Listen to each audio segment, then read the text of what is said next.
The movie starts with an epic view of a sprawling desert that's dotted with stunning rocky mountains, providing the perfect hunting grounds for desert animals. A helicopter soon arrives, carrying Richard and his girlfriend Jennifer, and they head to his desert abode. Their plan is to enjoy each other's company before Richard's yearly hunting expedition with his pals. As they're about to depart, the pilot hands Richard some peyote as a welcome present. After a few moments, Richard and Jen can't resist each other's allure and engage in a passionate romp. The following day, Richard receives a call from a woman who informs him that he already has a wife and kids. The chat between Richard and his wife goes smoothly, as she's under the impression that he's just going hunting in the desert. The next day, Jennifer, clad only in her undies, goes to the kitchen for some water, only to be surprised by Richard's friends, who arrived a day earlier than planned. Richard isn't too pleased with their early arrival since he intended to keep his relationship with Jen a secret. As Richard's friends, Stan and Dimitri, have already arrived, he feels obligated to let them stay. During their introductions, it's evident that Stan is quite keen on seeing Jen. As night sets in, they all relax by the pool, taking in the mesmerizing beauty of the desert landscape. Dimitri is engrossed with his binoculars and becomes interested in the small drug gift that the pilot gave Richard. Richard explains that it's a potent hallucinogenic drug that can flatten a football team with its effects. In fact, someone once used it excessively and ended up sawing off their own leg without feeling any pain. To avoid any conflicts among his friends, Richard asks Jennifer to keep it somewhere safe. However, Jen is intrigued by the drug and hides it in her necklace instead of keeping it safe. Later, she performs a seductive dance to entertain the men. With the pleasures of the night, Jennifer has transformed herself into a showgirl in the midst of men who are very fascinated by her. Especially for Stan, he is the most passionate, and he is very excited as Jen invites him to join her in her sensual dance. The next day, Jennifer, who has just woken up, is greeted by Stan and taken to breakfast with him. At this moment, Richard is not at home, so Stan tries to take advantage of the situation to get closer to Jen. But it is really unfortunate for him because Jennifer simply ignores him and returns to her room for no apparent reason. But even so, this man don't want to give up and continue his efforts in Jen's room. With his disappointed tone, Stan asks why Jennifer is avoiding him, despite the fact that he thought this woman appeared to like him the night before. Jennifer then responds that Stan isn't the type of guy she is interested in, particularly given his short stature. Stan is offended by those words, or to put it another way, he hates that girl, but wanted that girl to fulfill his uncontrollable lust. Jennifer, who is afraid, can only surrender to this man's sexual assaults. Shortly after, Dimitri shows up, but he doesn't say anything, and instead just stands there staring at his friend's act. Since Dimitri doesn't want to interfere, he'd rather leave than get involved in the matter.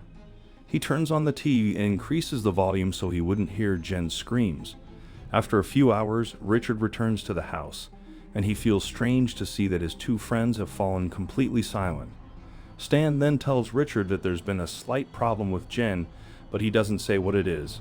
When Richard goes to see Jen, this woman asks him to call the helicopter right away, because she wants to go home right now. Seeing his mistress keep crying, Richard seems to know what had really happened, so he walks out of the room and simply scolds his friends for their actions. When Jen wakes up again, she keeps saying that she wants to go home now. But Richard only says that his friends will come and apologize to her. Plus, he has also given a large sum of money so that she will forget about the whole thing.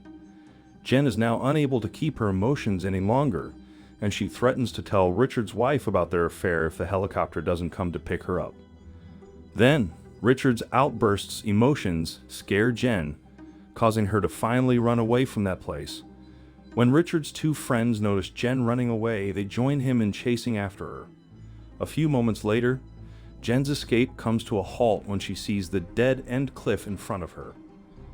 In the end, Richard and his friends arrive at the place and manage to corner her near the cliff. Richard then uses all of his pleading to express his regret for his actions. He also tries to calm Jen down by calling the pilot to take her home immediately. As a result, Jen can finally calm down seeing that her wish has been fulfilled, but suddenly Richard pushes her off the cliff, where she is impaled on a tree during the fall. Stan and Dimitri are startled by this, and they don't expect Richard will have the courage to push her off to die. Richard then explains that they will be in danger if they let Jen go, as they could be sentenced to 15 years in prison for their actions. To put it another way, Richard is also worried that his secret of having an affair in the desert will be revealed to his wife. After that, Richard and his friends go back to their house first to pick up their hunting equipment. They will return later to clean up any evidence of the murder and then continue their hunting trip as if nothing had happened. The scene then switches to Jen, who is still in a stabbed state and is starting to be swarmed by ants. It's very surprising to see that she is still alive, because the tree branches may not have hit her vital organs. With her body being stuck by a shrub, Jen tries to free herself and notices the lighter she often carries with her. Jen then expends all her strength and manages to grab it. Following that, she attempts to burn the dry shrub, causing it to break and allowing her to make her escape with a branch still stuck through her body. On the other side, Richard and his friends are making their way to Jen's location to clean up her body. Fortunately, the sound of their vehicle can be heard by Jen, prompting her to quickly move from that spot. The condition of her stomach, which is still stuck by a shrub branch, makes it difficult for her to move. But she still manages to hide just in time and makes the three of them surprised when they realize Jen is no longer in that spot. They then assume that she had been rescued, or that she had run away on her own. Therefore, the three men will try to find a way down the cliff to confirm Jen's whereabouts. When Jen hears that they have left, she takes this opportunity to walk away from where she is currently. Since the distance to go around to get down the cliff is too far, these three men can only get to that spot when it is dark. At this point, they start to wonder how Jen could simply disappear, and at the same time they manage to find traces of Jen's blood, so they immediately follow the blood trail. As they continue to follow the trail of blood, their journey comes to a halt as the blood trail comes to an end in a lake. So the three of them then plan to split up to find Jen, but Stan seems to be hiding his fears all along, and he prefers to wait in the car in case she would come back. Meanwhile, Jen, who has been bleeding profusely, is still able to escape with her remaining strength. But from a distance, she can hear the sound of a vehicle looking for her. In the midst of her panic, Dmitri appears with his quad bike and goes away after not seeing Jen there. It turns out that Jen is hiding by holding her breath in the water. Once she has made her way to the shore, she sees Dmitri not far from where she is. Jen considers this situation as an opportunity for herself, because she sees Dmitri's left his rifle next to his vehicle. Dmitri, who has been caught off guard, tries to calm Jen, who looks eager to kill him. But unfortunately, it turns out that Dmitri only lured her by placing an unloaded weapon far away from him. Dmitri immediately informs his two friends, but he first wants to torture Jen before bringing her to them. Fortunately, Jen manages to grab the knife from Dmitri's pocket. As a result, Jen manages to stab Dmitri, killing him and leaving him in the lake. Jen then continues her escape with all the equipment she got from Dmitri. But the journey doesn't last long, because the vehicle she's riding runs out of gas. That means Jen will have to walk again with the branch still stuck in her stomach. Not far from there, Jen comes across a cave and intends to rest there for a short while. She is still in pain due to the wounds she suffered, and the wounds that are too extreme makes it difficult to treat it. When Jen sees the necklace she is wearing, she suddenly remembers the narcotics she had hidden the other day. At this point, she also recalls the effects that illegal stuff can have on people. Jen then eats it right away without giving it a second thought. Even though it tastes awful, but Jen has to eat it because she desperately needs the effects of the drug. Not long after, she starts to feel something different in her body that she can't explain. The hallucinogenic effects of the narcotics begins to react, where Jen starts to hear voices and experience severe hallucinations. In a semi-conscious state, she begins to prepare the emergency treatment for her wound. Jen, who now can't feel any pain anymore, finally does a very painful thing. As the knife slashes through the skin on her abdomen, she looks calm with no expression of pain. After she manages to remove the branch from her stomach, she burns the tin of the drink and places the hot tin on the wound in her stomach to stop the bleeding. The next day, the scene shifts to Stan, who is still sleeping in the Jeep. It turns out that it is Richard who throws the dead animal, since he failed to find Jen and instead got the game. At this moment, the scene shifts to Stan, who is still sleeping in the Jeep. It turns out that it is Richard who throws the dead animal, since he failed to find Jen and instead got the game. At this moment, the scene shifts to Stan, who is still sleeping in the Jeep. It turns out that it is Richard who throws the dead animal, since he failed to find Jen and instead got the game. They still don't know the condition of Dimitri, who has actually died. Stan, who has just woken up, walks to the lake to wash his face. But suddenly, he is shocked when he finds Dimitri's dead body emerging from the lake. But unlike Richard, he appears to be suppressing his rage over what happened to his best friend. Plus, he assumes that his friend's death is Jen's doing. They are then left with no choice but throw their friend's corpse in the lake. After that, Richard vents his temper, blaming Stan that he should have accompanied Dimitri before, but he instead sitting quietly in the car. They then leave the location while thinking of other ways to locate Jen. Back to Jen, who is now recovered from her wounds, where she gets the bird symbol from the beer can in her stomach, due to the treatment she did before. She then takes her rifle and rushes out of the cave. It turns out to be just a bad dream, and the effects of the drugs causing Jen to have bad dream over and over again. Once Jen has fully regained consciousness, she prepares herself to continue her journey. In other words, the journey this time isn't about escaping, but it's about getting back at them. Jen, who looked weak previously, has now turned into a strong and courageous woman. With unstoppable emotions and a shotgun in hand, she starts to look for Richard and Stan's whereabouts in the desert. On the other side, Richard and Stan have found the quad bike that Jane had taken, and they are planning to split up to check around the area. Richard then leaves Stan first, while Stan, who still feels pain in his nose, takes a mirror to check the condition of it.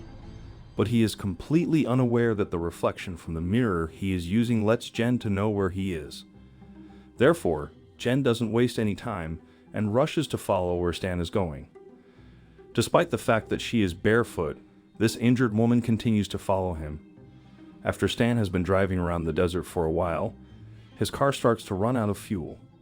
So Jen uses this opportunity to take direct aim at him with a weapon, plus an 8x scope. At this moment, Jen, with no experience at all, tries to aim at the vital parts of her target. The bullet only hits Stan's shoulder, and she can hear Stan's voice screaming in pain. When Jen gets back to her feet, she sees that Stan is no longer there. But Jen is able to follow the steps of the person who had raped her by looking at the splattered blood on the ground. Meanwhile, Stan, who is already injured, puts on a sock to stop the bleeding. Jen, on the other hand, has lost track of him when her blood trail comes to a halt at a spot where she only finds his shoe. Stan, who is now hiding, loads his weapon with bullets in order to kill Jen from behind. However, he appears to be having difficulty aiming due to the gunshot wound to his shoulder.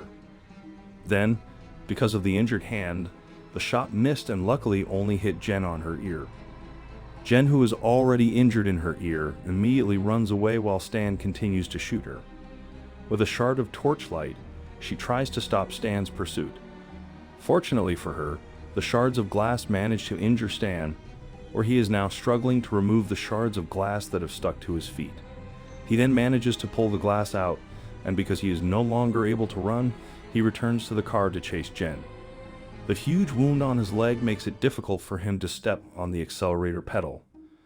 But because of the anger that overtakes him, he ignores the pain he is experiencing.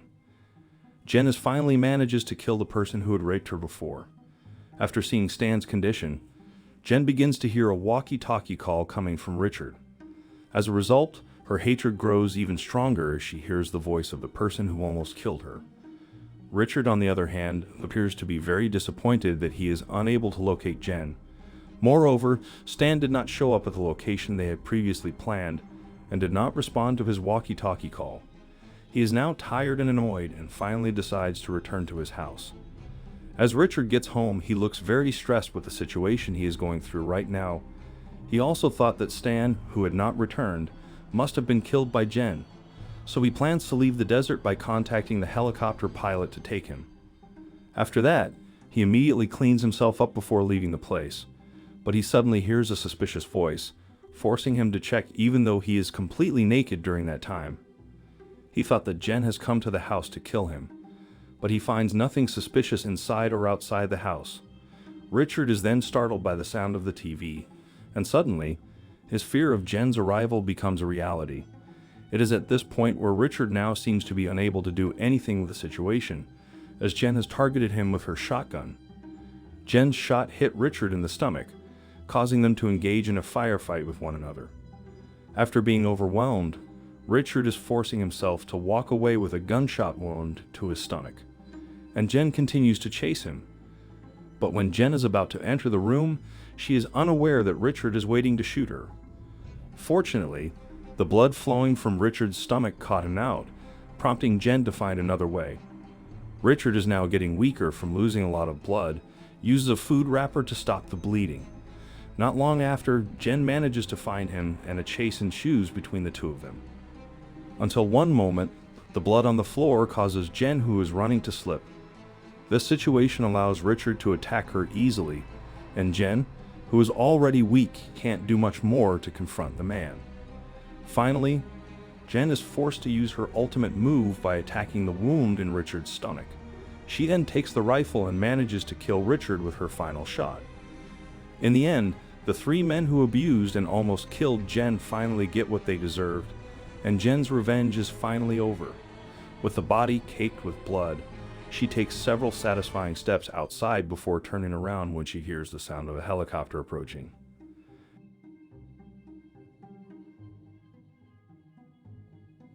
And that's all from this movie. What did you think about it? Make sure to subscribe to the channel, leave a like if you enjoyed it, and share it respectfully. I love you.